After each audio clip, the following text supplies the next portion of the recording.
Hello, once again, viewers, and welcome back to our channel.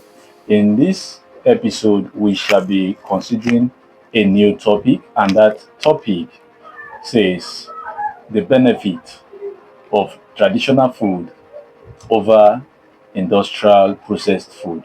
So, we'll be looking at the difference between the two, and then we'll also consider why the reason why the local made or processed food seems to be better than the processed, The industrial. yeah, industrial food. Yeah. So what's the difference between the two? Okay, the local food Yeah. or traditional foods, Yes. you know, they are actually foods that are prepared naturally. Okay. Yes, with natural ingredients. They're prepared Natural using ingredient. natural ingredients, Yeah. and then traditional cooking methods, Okay. and they also involve little or minimal industrial processing. Okay. Yes. So, and these food ingredients are your pap, traditionally known as what, ogi, Yes. your iru. You know, iru, some people call it dawa dawa. Yes. And then some people use that to replace maggi that has been industrially processed. Okay.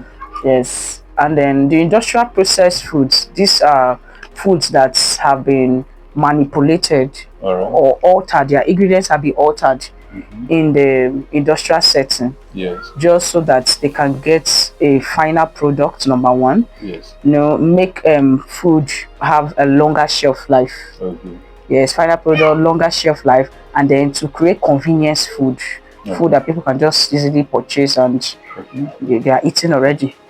Yeah. Okay. And these foods involve, we have cookies, we have pastries, beverages. Yeah. Some of them, they have added ingredients like fats, preservatives, sugars, and improvers into those ingredients.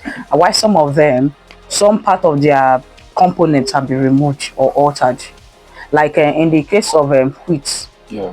wheat flour that is used in baking, Yes. producing breads and cakes and the rest. Yeah. Wheat has been industrially processed. Okay. The germ has been removed. Okay. Yes, and the germ is rich in protein too.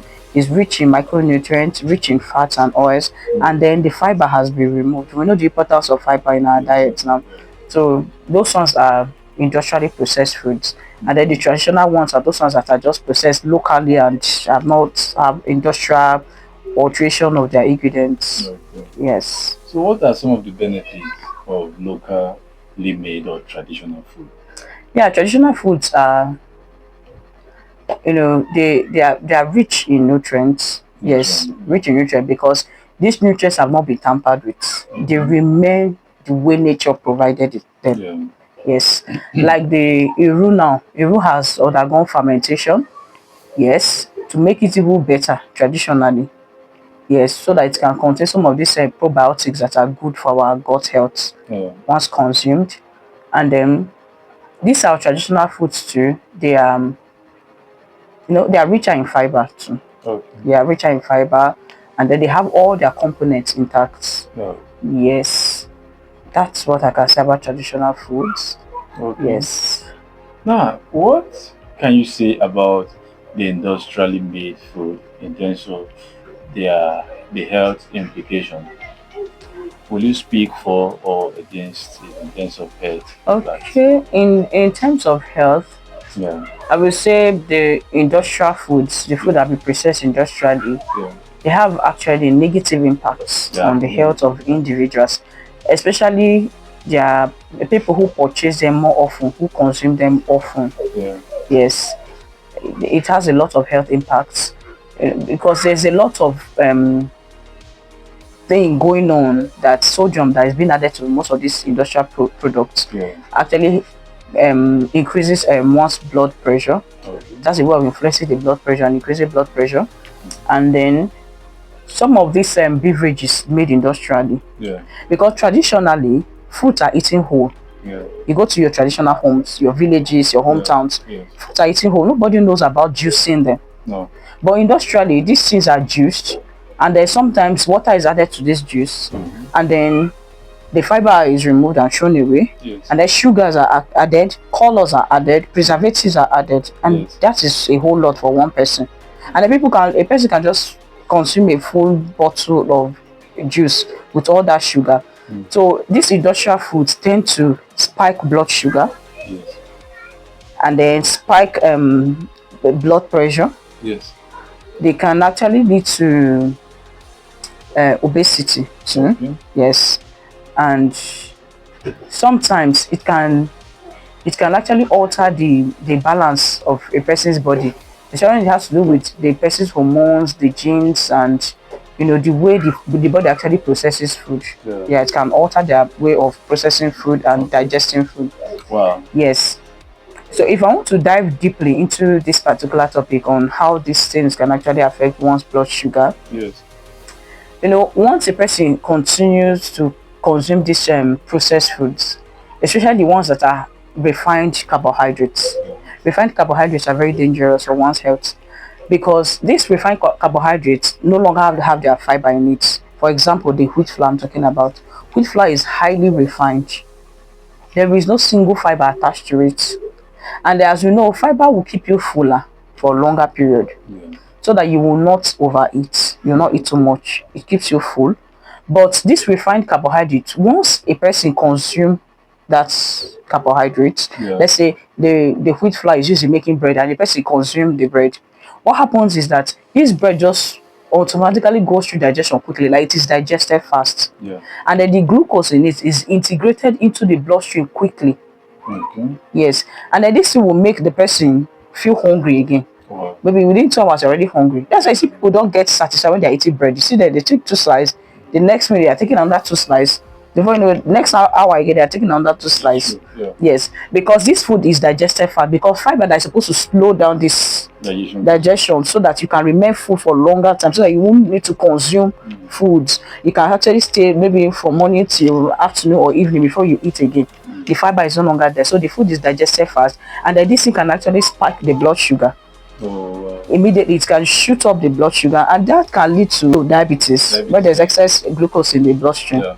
Yes, and then it can also lead to insulin resistance.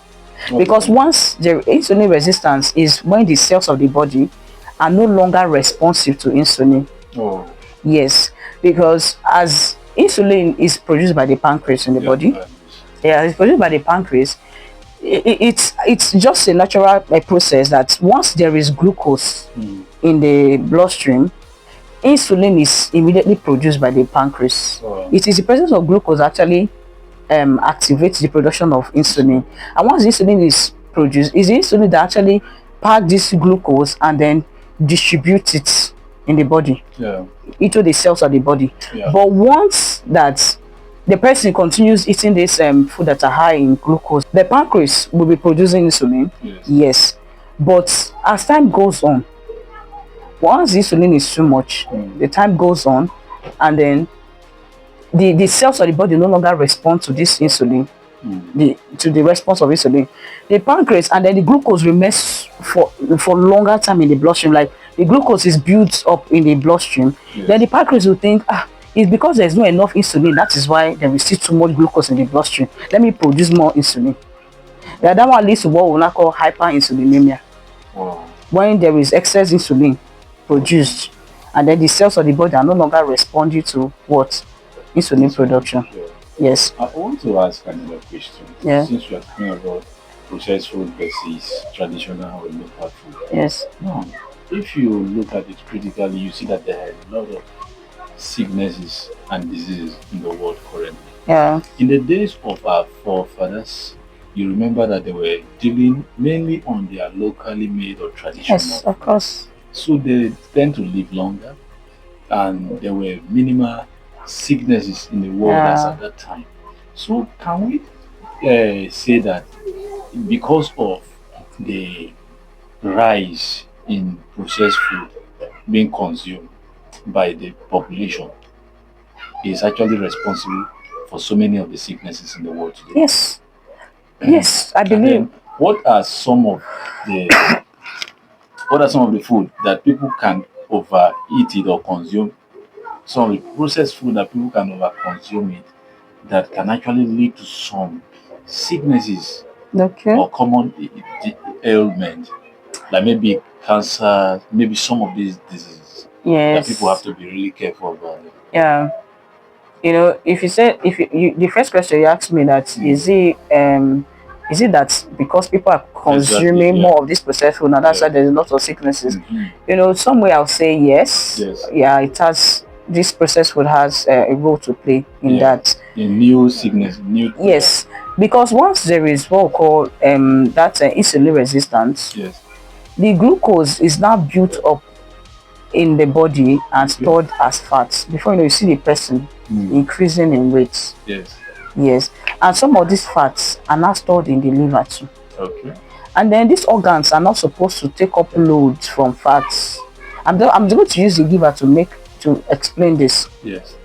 So as this fat is built up in the liver, it becomes difficult for the liver to carry out its function Wow. because it is carrying extra load. From there, it can lead to fatty liver disease. Oh. Yes, you see how it progresses. Diabetes can actually lead to several ailments, sicknesses, because that is insulin resistance. So it can lead to organ failure, just like because it is insulin resistance now, and then glucose is just too much in the bloodstream and is being stored now as fats all over organs and everything. And so this can lead to what fatty liver disease, and from there it can progress if it's not properly managed. Wow. Yeah, and sometimes it can lead to kidney failures, and then looking at it, you know that this whole thing came out from what diet. It's all boiled down. Everything boils down to what diet, the kind of food the person was consuming, and how active the person was after consuming those food. Mostly, it is majorly refined carbohydrates, and then this. You remember there was a time we bought a bread and then we're eating it. It had so much salt in it. Yes. Yeah, that's one problem with this processed food. Yeah. This industrially processed food. Yeah. The salt was just too much, and that is not healthy for a person who is already hypertensive. Yes. Yeah, so this industrial processed foods have a role to play in it, and then this other one again, these beverages are the add sugars too. Yeah. Yes, it has a role to play in most of the diseases that are coming up now, because every disease boils down to most. If you want to live healthy, if you can actually watch your weight, number one, you watch what you eat, you watch your blood sugar, your blood pressure. I don't see why you will break down with any diet related diseases or anything. Okay. Yes, you're good to go. So most of the sicknesses in the world today that were not previously in the world Yes, could be attributed to diet. yes. Okay. Yeah. Now, what would be your advice in a period or in a time where people seems to overly depend on processed food? Does it mean we should stop and return back to traditionally made food? Ooh, presently now we say we live in an industrialized world. Presently, yes, it's growing. Industries are growing presently in this present world we are, and then we cannot just cancel out industrially processed foods, Okay. because industrially processed food help to solve some of the hunger problem, because now food has a longer shelf life. Yes. So people who cannot afford food out of season can actually afford it anytime, Yeah. because the food has actually been preserved for longer time. But in as much as we actually buying this industrial food, my advice would be that we should try as much as possible that once there is food in season, Yes. like every season has its own fruit. Have you not noticed it? Yes. Presently now there is a lot of mangoes out, mangoes, oranges, So every time there are food in season, because they become cheaper at that time. So just try to work by the season, eat the fruits that is presently in season. Okay. Don't just totally depend on industrial food. Okay. Those things can come once in a blue moon. It mustn't be something you eat every time. Just substitute. Like you normally use bouillon cubes to make your food. That is commonly known as Maggi. Yeah. You normally use to make your food. You can just, some days you can make use of Hero, use your crayfish, and use other traditional things to make food. Yes, you can. Sometimes it mustn't be every day that you make use of Maggi to eat. That is yes, minimal use. yes, minimal use. I remember my elder sister used to say that she likes grandparents' food. Their food can be very tasty. Their food feels natural in the mouth. It feels real, like you can connect because we are natural beings. So yes, so things that are actually natural like us is what our body accepts. Okay. Yes, not things that have been altered. Yes. Yes, so it's good to go back to traditions. Yes, go Yes. back to taking out traditional foods, eat foods that are in season, fruits that are in season, Yeah. vegetables that are in season, and then try to minimize the way you patronize industrially processed foods, so that we can so we can all live long. Yes, and not just live long, but live healthy. Live healthy. Yes, while still alive, you need to live healthy. All right. Yeah. So we've come to the end of this video. Thank you so much for watching, and don't forget to drop your comments and like, share, and subscribe to this YouTube channel if you have not done so. We hope to drop more amazing and exciting video. And if there is any way you want us to improve, or there are aspects or topics you want us to cover, don't forget to also drop it in the comment section. We'll always go through your comments and we'll get back. Thank you very much, and see you in our next